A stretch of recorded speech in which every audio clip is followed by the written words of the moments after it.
This week on Capitol Report, Donald Trump wins the White House. It is now clear that we've achieved the most incredible political thing. Look what happened. Is this crazy? GOP leaders in Connecticut enthusiastic about the victory. It's a path moving forward and to see what his presidency will do for this country. Plus, reaction from Connecticut Democratic leaders as they look ahead to the next 4 years. But there's no sugarcoating the results at the national level. I'm deeply disappointed. We are never going to back down in protecting the people and the families of Connecticut.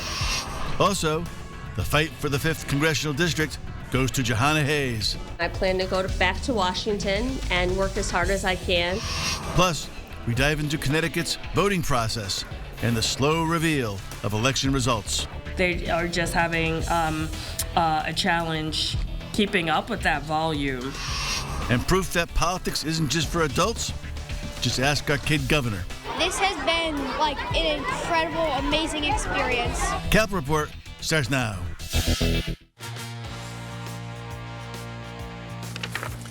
Welcome to Capitol Report. I am Tom Dutchick. We are so glad you're spending this post-election Sunday alongside the Power Panel. Hey, it's a municipal election year. Mayor of Bloomfield, Connecticut. Let's get right into it. No days off. Give me a little bit, Tom. Coach George Simwitz, former Speaker of the House, huh? Just waking up. It was a long week. Liz Karanowitz unmuzzled this morning as far on the 5th District race. Republican consultant Johnny Mack is back with us. I yield my time to Liz. That might be dangerous. Hey, guys, here's a question for you. Can a sequel be better than the original? Will the election of Donald Trump become The Empire Strikes Back or Problem Child 2? Well, Trump pulled a Grover Cleveland last week, becoming the second U.S. president elected to non-consecutive terms. He knocked down the blue wall. He won Georgia, won North Carolina, won the popular vote. And as expected, Trump did not win Connecticut, but Republicans did chip away at the margin of victory compared to 2020. The Trumpster getting nearly 44% of the vote this time, compared to 39% 4 years ago. GOP leaders in Connecticut aren't surprised that Trump's message resonated here and with voters across the country. Watch this. I think they believe that inflation has hit their wallets and their pocketbooks, that when they go to the grocery store, everything is more expensive. I think they want to see a stronger economy, a strong military, a strong focusing on keeping American jobs and bolstering our manufacturing sector across our country. Glum Democratic leaders, despite winning pretty much everything in Connecticut, are taking a long, hard look in the mirror and will now need to regroup in addition to raising concerns about what lies ahead with the Trump administration 2.0 on issues ranging from abortion to gun control and immigration. Governor Lamont did not hold back about where he feels the Democrats fell a bit short. Watch this. I think the election yesterday was a real wake-up call for the Democrats. I mean, it was overwhelming.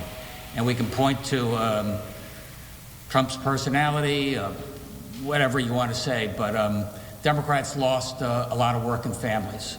We lost a lot of males. We lost males of different race, color, and creed. And it ought to be a wake-up call that we ought to be fighting for the middle class and fighting for them every day, and I think they feel like we lost sight of that. A lot of baseball fans in Connecticut who are Democrats wish this was the beginning of the playoffs, the best of three. Maybe we can just do this again and see what happens. George Simmons, what do you think? Look, we get one shot at it. We didn't do a good job of delivering the message to what the voters wanted to hear. The voters made the conscious decision to go in a different direction. Donald Trump is now going to be our next president. We all need to wish him the best of luck. All my friends that said, look, Joe, don't get so upset. He just says things. Well, I'm hoping they're right because this is our country. But when we have an election and it's over, you shake the person's hands, you say congratulations. And if you're truly a patriot, you wish for the best of the state. I got a text message from Democrats just the day after, basically said, the fight starts Saturday. Can we all stop that? We can't go from election to 4 years of fighting to another election. How about governing? How about making people's lives better? I think that's what that election had told us, and we didn't talk about it enough. Yeah, I mean, I agree with you completely, and I kudos to the governor for sort of saying you learn a lot more from a loss than you do from a win, and I think there's a lot here You know, we talked about this last week, and I know there were some people who were upset with me, but the Democrats have only themselves to blame. And, you know, you ran a campaign, not you all, but the presidential campaign, calling people names, voters, saying they were racist, misogynist, sexist, transphobic, etc. And you talked down to them, and their response was, I have real concerns and you're not addressing them. And what we're hearing now, just in the days after, is more of the same.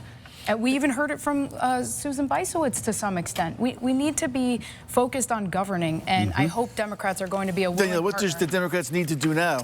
Yeah, you know, so I disagree with you and agree with you in a little bit, Liz. You know, it is not time to blame any one party. It is the Republicans' fault. It is the Democrats' fault. It is the 3 million plus people that stayed home and didn't exercise their right to vote. It is really, we need to look into that. You know, what we did vote into office, who are we as a country, how are we moving forward, what happens from state to local government. And we're feeling extremely on the Democrat side, extremely discouraged, sad, frustrated, right? And we do need to do some soul searching within our party. We have to do some succession planning. We have to figure out how we stop the infighting. And it can start with me locally and figuring out how we manage up to the state and federal government. But we're not going to ignore the fact that, you know, this country voted for racism. This country voted for misogyny. This country voted for hatred. And this country voted for items like the economy and pocketbook issues. Both can be true. And we need to figure out, yes, how we can govern, how we work together, how we move forward together. And blaming each other isn't really going to help, but we need to start with individually looking inward. Yeah, I said last week that I don't think the Democrats nationally have learned the lessons from the Hillary Clinton loss in 2016, and I think I was right. Look, Donald Trump overperformed in 2024 in 48 out of 50 states. He overperformed in Connecticut, New York, New Jersey, Virginia, California. And you look at the maps, and there's so much more red in terms of county vote for Trump than there was 4 years ago when Joe Biden got more votes than anyone in the history of our presidency. And the reason why he did that was because people were being told that what they saw and felt was a lie. They saw things happening and were told, no, it's not. We saw Joe Biden's decline. No, he's sharp as a tack. They felt the impacts of inflation on their everyday lives. No, Bidenomics is great. I think the Democrats lost the middle and working class people in this country. Donald Trump fought for them, and they voted for him. And it wasn't just white men. There were white women who said, I'm not voting for Kamala Harris because she's a woman. I'm voting for someone because I like where they're telling me the country's going to go. She had a couple of tests during this campaign, and I think some she passed. She did a very good job at the debate, out-debated Donald Trump, but she failed in her pick for a vice president, and she failed to answer the fundamental question, how would you be different for Joe Biden, and what would you do for the country? Yeah. All right, guys, so Connecticut Democrats keeping their streak alive in Congress. It was another sweep of all 5 congressional seats. The one race that we, along with everyone else, was focused on was the 5th district race. Watch this. Democratic Jahana Hayes pulling away from Republican challenger George Logan to win a 4th term. The win coming in a district where many towns lean towards Trump. Here's Jahana Hayes talking about what this victory meant to her. Now we can go to the clip. John, put it in. This race really came down to the people in this district trusting me to continue this work, and I think that's what was more satisfying about it. And I say that because even as ads were running and different things were being said, I would talk to constituents and they would say, there has to be something more, or can you explain to me what this means? And to me, that's a 6-year relationship that's been built up. So, guys, former leader Len Fasano, Liz's friend, McKinney's friend, said in an interview with CT Public that candidates need to be a little more Trumpier. Is this what Connecticut Republicans need to flip a House or Senate seat in Connecticut? Guys, Liz, I know you disagree with that. We talked about it yesterday. Yeah, look, first of all, let me be the first here to say congratulations to Congresswoman Hayes. Obviously, this was a hard campaign over the course of, frankly, 3 years. I enjoyed the sparring. She maybe didn't, but I just want to say congratulations. And I also just quickly, if you can indulge me, want to say just what an incredible person George Logan is. And in my 20-year career of doing this, I am the most proud to have worked for George and for the work that we did over the last few years. in this congressional run. So I appreciate you giving me the floor to say that. I think, look, when you look at the Trump factor, so to speak, what there was a lot of bullet votes in the 5th and across the country, frankly, for people who went in and voted just for Trump or just for Harris and walked out of the voting booth, which is so normal. And when you're looking at towns, town by town in the 5th, for example, George, at least from what we're seeing so far outperformed Donald Trump in many of those towns. In the cities, it wasn't so. So I think you look at candidates that have embraced Donald Trump and run their campaigns around them. It has not worked out. I think what people need to be, and I've said this before, they need to be themselves. Don't get 6 months of non-speaking on this issue down in that's one what it is. They need to be themselves. But I think Liz is right. It is about the candidates. And Connecticut, through the leadership of Governor Lamont and also the House, the Senate, both parties, Connecticut voters like how Connecticut's working. We do talk about family medical leave. We do talk about minimum wage. We talk about it in a collaborative way. Senator Harding had talked about a controversial issue about abortion, saying Connecticut's in a good place. And Hey, Danielle, jump in here. So I just want to say again, congratulations to my good friend, the Congresswoman Jahana Hayes, for running an outstanding race in the 5th District and being successful with a wider spread, a wider margin than the last go-round. So kudos to her. Now, we need her back at the Capitol to fight against all of the issues that we know are going to be on the table, all the way down from, it's not just going to be Roe v. Wade, it's going to be fighting for Social Security. It's going to be wrap it fighting up quickly? for Medicare. Well, I sort of had to take the mantle for George Logan, and I think George Logan is a great person. I think he ran as good a campaign as he possibly could have run. And at the end of the day, there's one winner, and that was Congresswoman Hayes. Total respect for her. Congratulations. And I hope she is successful, because I've got family and friends who live in the 5th District. And Joe, you made a point. It's time for both parties, because both parties have done it. Whenever the Republicans lose, they want to thwart the Democrats from doing anything because there's an election in 2 years. Democrats do the same thing. They need to come together and try to work for America. Right, guys, the good news, we finally have a Republican from Connecticut in the United States Senate. He just happens to represent Pennsylvania. Who says a Republican can't win statewide? Up next on Cal Report, we're going to shift our election attention to the outcomes of races in the state legislature. A lot to discuss when we get back. Do not go away. All right, everyone got our niceties.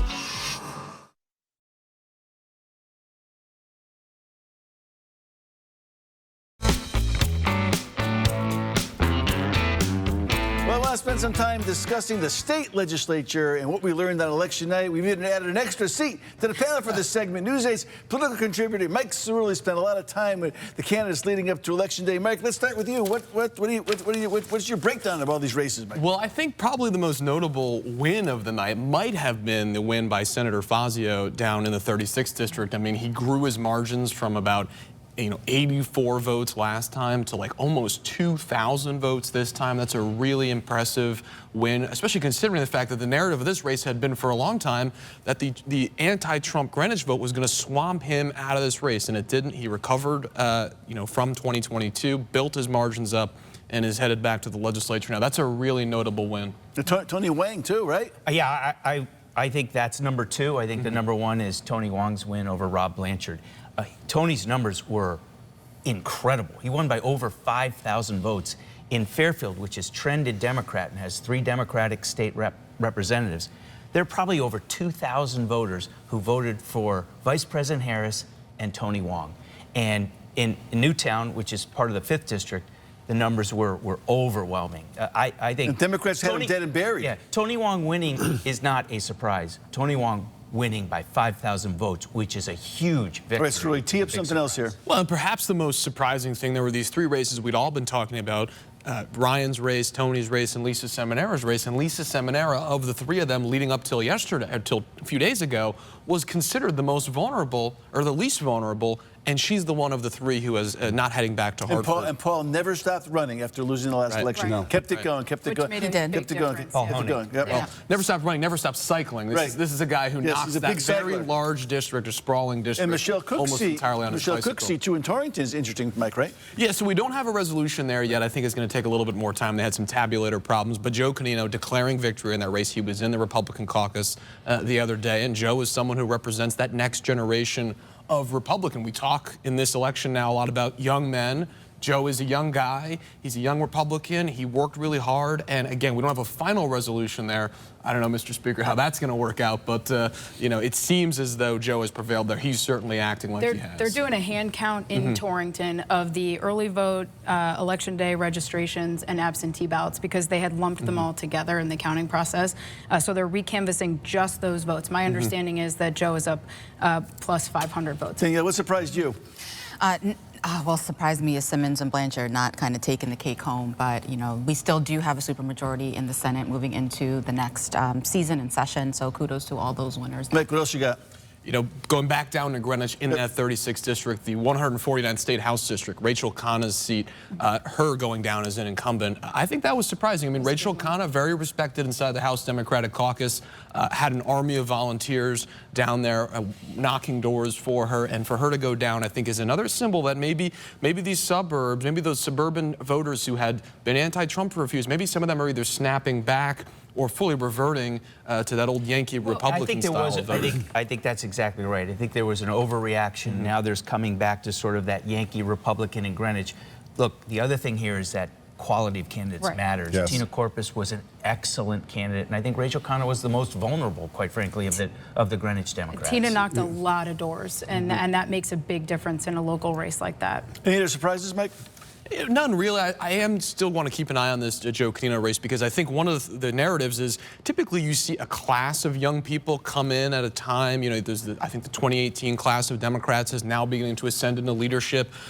Joe is like going to be one of the only new Republicans along with Tina, and he's young. He's 27, so he's someone to watch in terms of just potentially moving up the ladder in House Republican leadership, in broader state Republican politics. All right, the great Mike's really good off my set. Up next on Cap Report, a look at voting in Connecticut and the release of election results. Is our state living in the past? Yes. And are we ready for the future? Yes. We'll discuss when we get back. Yeah, but we're gonna have some fun with that one. Terrible.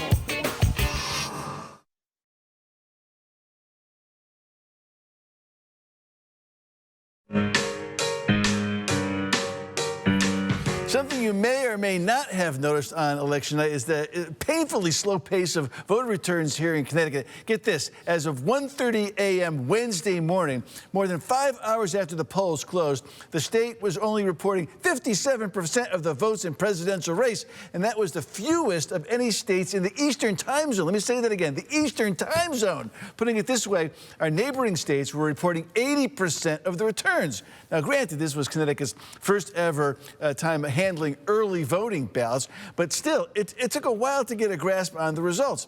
Connecticut was also unable to get a lot of new tabulator machines in place for the election, and most voters will tell you our voting system here in Connecticut feels a little bit antiquated. And it comes as voters approved the ballot amendment to allow no excuse absentee voting in Connecticut. The constitutional amendment is likely to get legislative approval, guys. It's like we're 2025. It seems like we're stuck in the old days. Why can't we get this right? It's crazy. I mean, with all due respect, we've been saying this for a very long time. Table. And we should have had new tabulators. We had this conversation when we were talking about the issues in Bridgeport and election reform.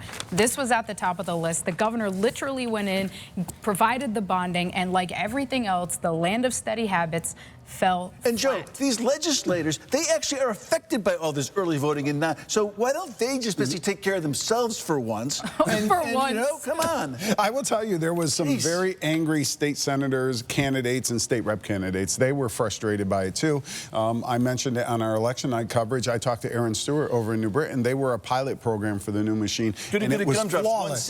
One city, but yeah, it's unacceptable. The legislature, the secretary of the state, it's got to be fixed. How do you fix it, John? Well, let's talk about all the volunteers who work on election day, who are carrying those ballots, and the cost to the municipalities, which I know Mayor Wong can talk about. Look, my oldest sister lives in Florida. She early voted.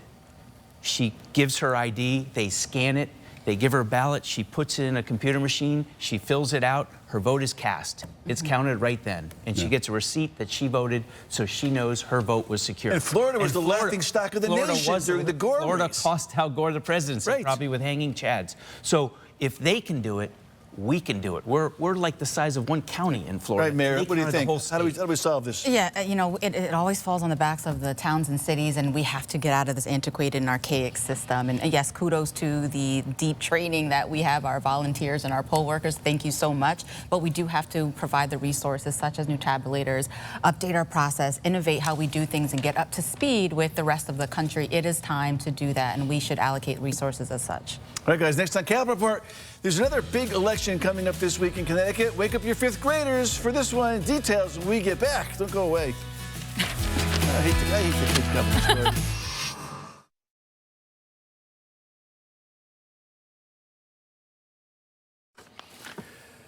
Connecticut's kid governor was hard at work this week doing some barnstorming across our state. The gov, Cristiano Almeida, taking part in a bus tour. Get this, a bus tour, along with the members of his cabinet. The kid has a cabinet. And here he is teaming up and hamming it up with other fifth graders across the state. He should be playing kickball. The goal was to raise awareness about 6 kid governor candidates who are on the ballot for 2025. Take a watch this. This has been like an incredible, amazing experience. And I know we're all here because I want to share this incredible experience with everyone else in all the schools in Connecticut. Participating fifth graders, I was putting spitballs on will cast their ballots for the kid governor later this week, guys. All right, I mean, tell us how you really feel. First of all, can I just say, that's going to come back to haunt him when he runs for governor of Pennsylvania or Florida one day. Here's the deal. Listen, you kids, you play Foursquare. We will take care of the politics. When you get to be our age, you can do politics. Tom, this is shocking to me. I've always known you as a small government guy. How much smaller can you get with a kid governor? Small government. That's all right. Just the Girl Scout cookies segment next week. I'm sure Rose is going to put that in, all right? That's going to do it for the mayor, the coach, Lizzie, Johnny Mac, and the District. See you next week. A lot of Girl Scout cookies sold on election. Yes, I know. Yeah. Huh? Except down in East Lyme. Oh, that was close. Can't win them all.